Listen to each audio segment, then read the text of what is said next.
बोलिए श्री रामचंद्र भगवान की जय हो, श्री कृष्ण चंद्र भगवान की जय हो, वृंदावन धाम की जय हो।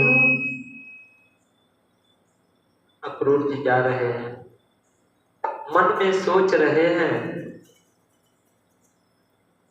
कौन सी ऐसी तपस्या की है मैंने, कौन सा ऐसा दान किया है कि आज मैं केशव को देखूंगा। ये छोटा चीज नहीं, भगवान को देखने के लिए मिल जाए तो ये दुनिया में कोई ऐसी चीज नहीं है जो उससे बड़ा हो। अभी तुलसी बाबा या वेद व्यास जी महाराज या जितने वेद पुराण लिखने वाले लोग हैं परमात्मा स्वरूप, वो भी इस दुनिया में जब देखे तो कुछ नहीं मिला भगवान के बारे में बताने के कि भगवान कैसे हैं। सोचने लगे क्या बताऊं, तो कमल के समान, हिरण के नेत्रों के समान, मतलब जितना समझ में आए उतना लिखे दो। वेद में भी आप सभी पढ़िएगा तो अंत में लिख देता है न इति, इसके बाद मैं नहीं जानता। जितना मेरा सामर्थ्य था उतना हमारे पास है। इसी बात को मां पार्वती ने पूछा भगवान शंकर से कि सती जब मैं थी सती रूप में तो कुंभज ऋषि के पास कथा श्रवण कराने आप ले गए, हम नहीं सुनी, गलती था मेरा, हमारी गलती थी, नहीं सुन पाए। उसका परिणाम ये हुआ कि मुझे अपने पिता के घर ही जाकर अपना शरीर का परित्याग करना पड़ा। लेकिन आपके चरणों का प्रीति प्रेम मरत समय हरिसन बर मांगा, जन्म जन्म शिव पद अनुरागा। आपका प्रेम, आपसे श्रद्धा, आपका प्यार कि मैं पुनः पार्वती बन करके हिमाचल प्रदेश में हिमाचल राजा के घर बेटी उनकी बन करके। लेकिन ये तो समझ में आ गया कि वो भगवान है। एक जन्म बीत गया इतना समझने में कि वो भगवान है, लेकिन भगवान ये समझ में नहीं आया कि भगवान क्यों अवतार लेकर के आए। ना समझों के लिए उनकी औरत खो गई, कोई लेकर चला गया, वो जान नहीं पा रहे हैं कि मेरी पत्नी कहाँ गई। ऐसे ना समझों के जैसा, पागलों के जैसा हिरण से पूछ रहे हैं, मृगा से पूछ रहे हैं, पशु पक्षियों से पूछ रहे हैं, आखिर क्यों, इसका कारण क्या है। भगवान भोलेनाथ जी कहे कि हे उमा, कारण तो करोड़ों है, कितना कारण है ये मैं भी नहीं जानता, लेकिन 5 कारणों में बताता हूं। तो 5 कारण बताया उन्होंने। तो कहने का मतलब समस्त ये सृष्टि जो भी है, इस सृष्टि में कुछ यदि सत्य है तो परमात्मा है। इसलिए अक्रूर जी सोच रहे हैं कि कौन ऐसा मैं दान किया, कौन ऐसा श्रेष्ठ काम किया कि आज जो हमारी आंखें ये सब देखेंगे। ये सोचते हुए जा रहे हैं। वृंदावन में पहुंचे, वहां के भूमि पर जब पैर इन्होंने रखा तो एक अद्भुत प्रकार की विचित्र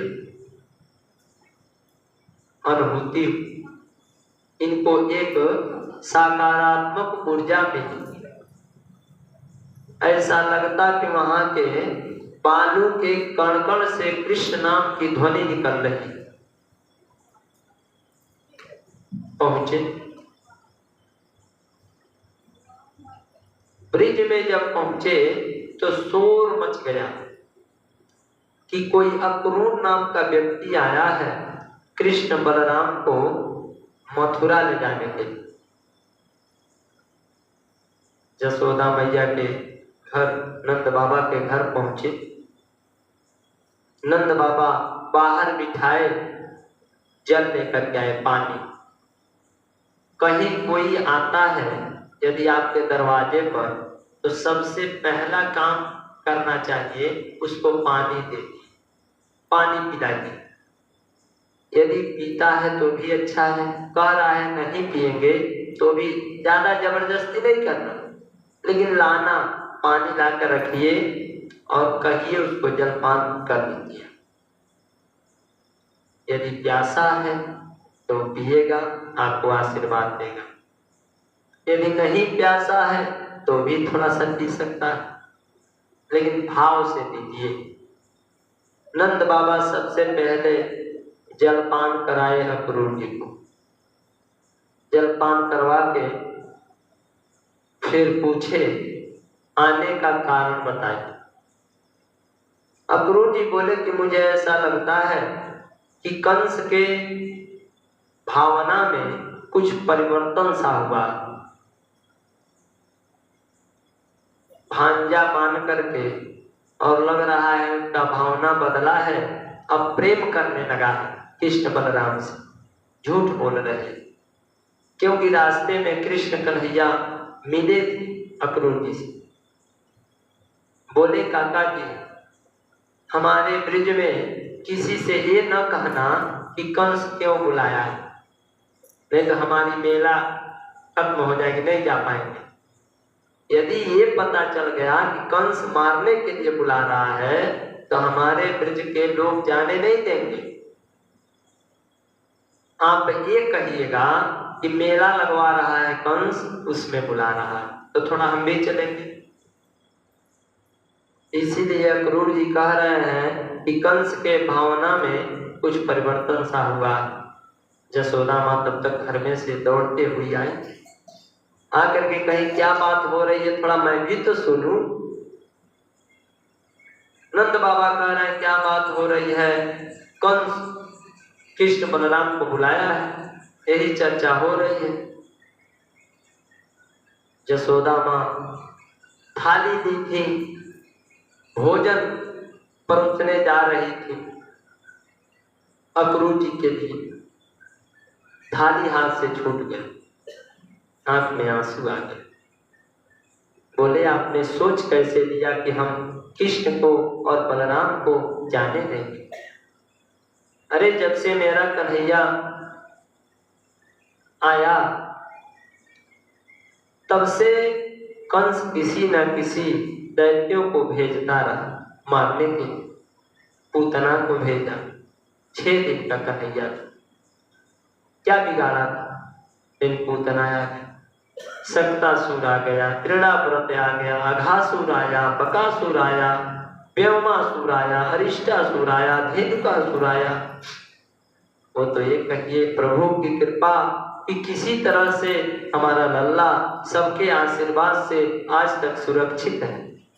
आप चाह रहे हैं कि हम ऐसे ही गाल के गाल में अपने कन्हैया को भेज दें, ऐसा नहीं हो सकता। ये बात मत कहिए, आप रहिए, भोजन करिए, 2, 4, 10 दिन रहिए, कोई मना नहीं है, लेकिन हमारे प्राण बंधो कृष्ण को, हमारे कन्हैया को हमसे दूर मत लेकर जाइए। साफ बोल दिया कि हम नहीं जाने देंगे। अंदर चली गई, भगवान कृष्ण पहुंचे घर में, अंदर गए, माँ यशोदा बैठ गए पास में कन्हैया। बोले कि माँ सभी जा रहे हैं मेला देख, आखिर ऐसे हमको घर में बांध कर कितना दिन रखोगी माँ? सब बच्चे मेला देखने जा रहे हैं, मेरा भी मन होता है मेला जाने के लिए, हमको भी जाने दो माँ। और आपको मैं वचन देता हूँ, कल जाऊंगा और 1 दिन रह करके परसों आ जाऊंगा माँ। तू थोड़ा भी विचार ना कर, परसों मैं आ जाऊंगा, लेकिन जाने के लिए अनुमति दे दो माँ। माँ के आंखों से आंसू गिरने लगे। उस दिन सुखदेव स्वामी बता रहे हैं राजा परीक्षित से कि हे राजा परीक्षित, उस दिन किसी के घर चूल्हे में आग नहीं जली। पता चल गया कि कोई कृष्ण को लेने आया है, अक्रूर नाम का व्यक्ति। उस दिन किसी के घर भोजन ही नहीं बना। गौशाला में गौ माताएं जो थी, बछड़े थे, वो सब गौ चारा नहीं खाए। बछड़े अपने माँ के दूध नहीं पिए कि लग रहा है कल कन्हैया हमें छोड़कर चले जाएंगे। ऐसा स्थिति हो गई वहां की। आधी रात हो गई, समझाते समझाते माँ जसोदा को कन्हैया समझा रहे हैं। माँ जसोदा रो रही है कि मुझे डर लगता है लल्ला, क्योंकि जो इतना दुष्टता किया, क्या भरोसा करूं मैं उसका। लेकिन ठीक है, आज तक परमात्मा ने रक्षा किया, एक बार और फिर उस परमात्मा पर मैं छोड़ के जा। आधी रात को माँ जसोदा तैयार हो गई भेजने के लिए, लेकिन रात भर सोई नहीं, रोती रही। सुबह हुआ, कृष्ण भगवान बोले अक्रूर जी से कि जल्दी रथ सजाइए, नहीं तो प्लान फिर कैंसिल हो सकता है। किसी तरह से माँ जसोदा कही है जाने के लिए, जल्दी रथ सजाइए और फटाफट निकल लीजिए। अभी कई रास्ते में अड़चने आने वाली हैं, अभी गोपियां हैं, अभी सखा लोग हैं, हमको जाने नहीं देंगे लोग। आप आसान न समझिए। आप समझ रहे हैं माँ जसोदा कह दी तो हम चले जाएंगे, अभी ऐसी बात नहीं है, जल्दी से रथ सजाइए। अक्रूर जी रथ को सजा दिए और कृष्ण बलराम उस रथ पे बैठ गए। बोलिए श्री कृष्ण कन्हैया लाल। मेन जो फाटक था तो फाटक खुला। जब कृष्ण भगवान देखे तो हजारों गोपी वहां जो है लेट गई भूमि पर। सब कह रही हैं कि हे कन्हैया, हम लोग जाने नहीं देंगे तुमको। यदि जाना है तो हमारे शरीर से होकर के जाना पड़ेगा। ये रथ हम लोग के शरीर के ऊपर होकर के जाएगा, तब आप जा सकते हैं, अन्यथा हम लोग जाने नहीं देंगे। ऐसे सोच कैसे लिया तुमने कि हम लोगों को छोड़ करके तुम चले जाओगे? अरे तुम मन में विचार नहीं किए कि तुम्हारे बगैर हम लोग कैसे रहेंगे? जिसके बिना एक क्षण हम जीना नहीं चाहते, वो हमें छोड़ करके चला जाए, हम कैसे जीवित रहेंगे? आप मत जाइए।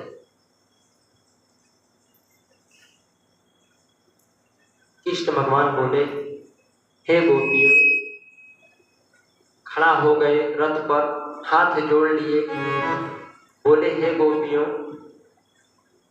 हे राधा रानी, आप लोगों ने जो हमें प्रेम दिया है, उस प्रेम के बदले देने के लिए मेरे पास कुछ नहीं। कोई ऐसी वस्तु नहीं है कि जो आप लोगों को हम दे करके उस प्रेम का कीमत चुका सके।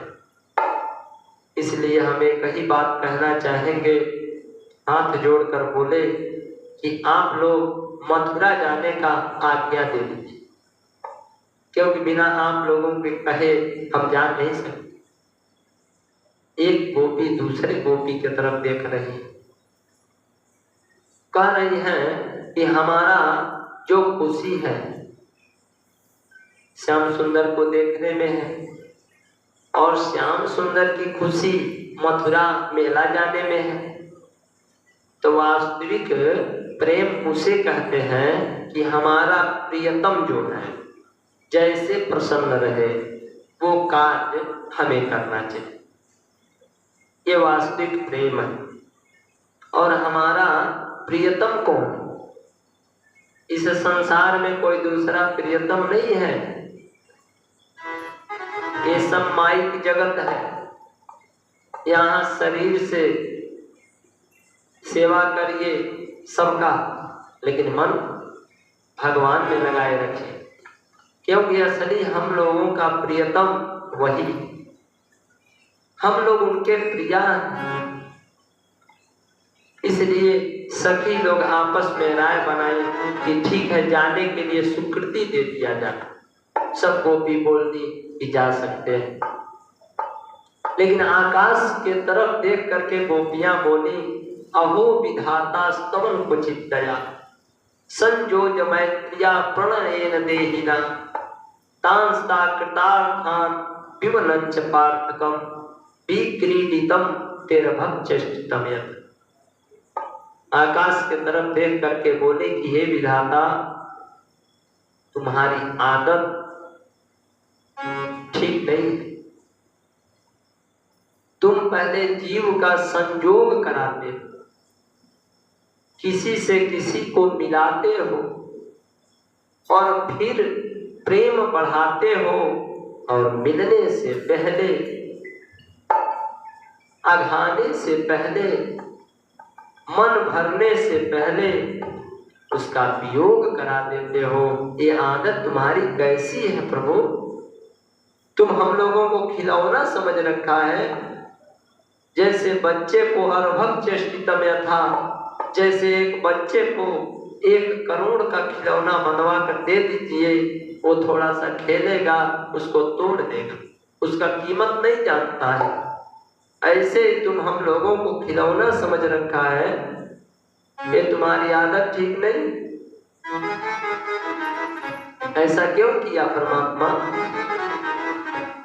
ऐसे कोस रही है परमात्मा को, लेकिन कृष्ण अब बलराम रथ पे चढ़ के जाने लगे। माँ जसोदा को पता चले, मूर्छा अवस्था में माँ जसोदा थी, हड़बड़ा के उठी, पूछी कि कन्हैया कहाँ गया? लोगों ने बताया वो तो जा रहा है, रथ पर है। दौड़ी माँ जसोदा पीछे पीछे, अरे लल्ला रुक तो, थोड़ा सा रुक जा, कन्हैया 1 मिनट रुक जा, तुमको रोकूंगी नहीं, लेकिन 1 मिनट रुक तो सही। बुढ़िया माता पीछे पीछे दौड़ रही है, दौड़ भी नहीं पा रही। जब रथ के पास पहुंची, कन्हैया कूद पड़े, जा करके मां के हृदय से लग गए। मां जसोदा अपने आंसुओं से कन्हैया के सिर को भिगो दिया। मां बोली कि लल्ला, आज मोको पता चले कि तुम मेरो पुत्र नहीं। आज तक नहीं पता था, लेकिन आज अक्रूर जी से पता चला है कि तू मेरा पुत्र नहीं है, तू तो वसुदेव नंदन है, देवकी का पुत्र है तुम। अब किस अधिकार का प्रयोग करके हम रुकने का प्रयास करें? कैसे रोके तुमको? अब तो हमको पता भी चल गया कि तू मेरा पुत्र नहीं है। ये तो तेरी कृपा थी कि तू इतना दिन आ करके मेरा स्तनपान किया। अब कैसे रोकूं मैं?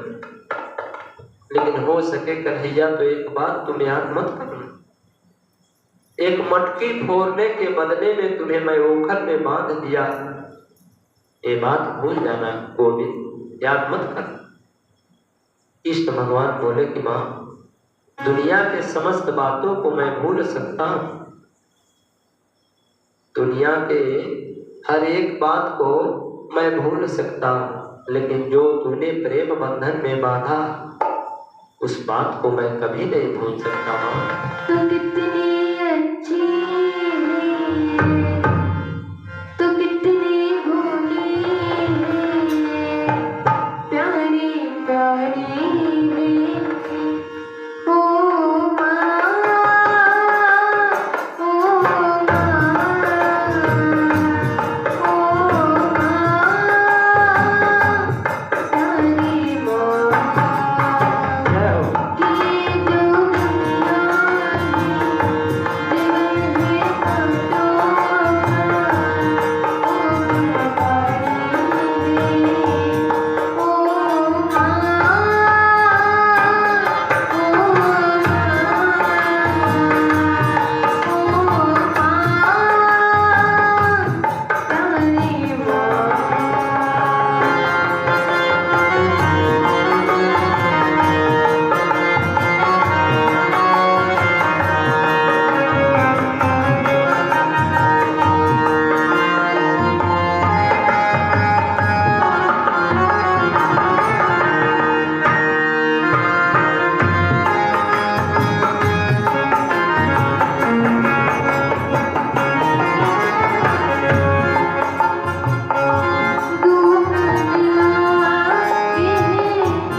इसलिए माँ, मैं दुनिया के समस्त बातों को भूल सकता, पर तेरे प्रेम बंधन को भूलना हमारे सामर्थ्य से परे है।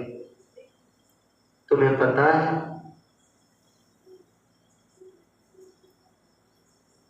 जो परमात्मा जरा सा मुस्कुराता है तो सृष्टि का सर्जन हो जाता है। वो गंभीर होकर बैठता है तो सृष्टि का पालन हो जाता है। और जब सारी दुनिया पाप करने लगती है तो जरा सा अपनी भृगुटी को टेढ़ा कर लेता है, सारी सृष्टि, सारा संसार प्रलयकालीन समुद्र में डूब जाता है। ऐसे परमात्मा को भी कोई बांध सकता है तो वो यशोदा नंदरानी का प्रेम है। और तू कह रही है इसको हम भूल जा, कभी नहीं भूल सकते माँ। वहां से प्रणाम करके फिर रथ में चढ़ गए, जाने लगे। सारी गोपियां रोने लगी, सबके आंखों में आंसू। गोपियां बोली, जा रहे हो तो जाओ ब्रज छोड़कर, हाँ ब्रज छोड़कर, ऐसा प्रेमी कन्हैया नहीं पाओगे, हाँ नहीं पाओगे। जा रहे हो तुम जाओ ब्रज छोड़कर, ब्रज छोड़कर, ऐसा प्रेमी कन्हैया नहीं पाओगे, हाँ नहीं पाओगे।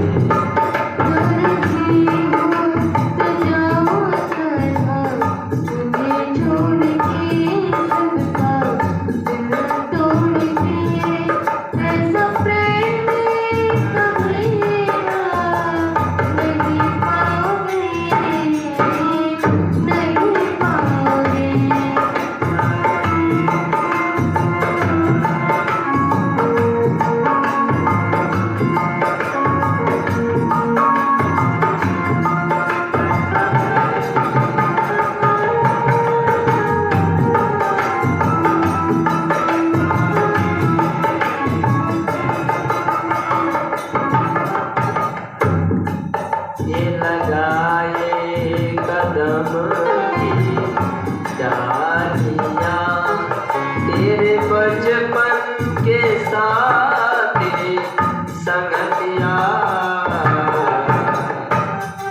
क्यों लगाए कदम की डालियां। तेरे बचपन के साथी संगतिया, कुंज गलियां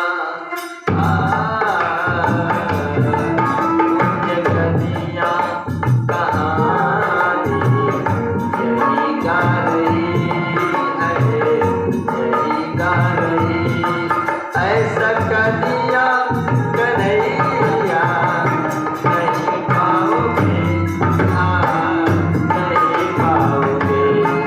जा रहे हो तुम जाओ ब्रज छोड़कर, ब्रज छोड़कर, ऐसा कन्हैया नहीं पाओगे।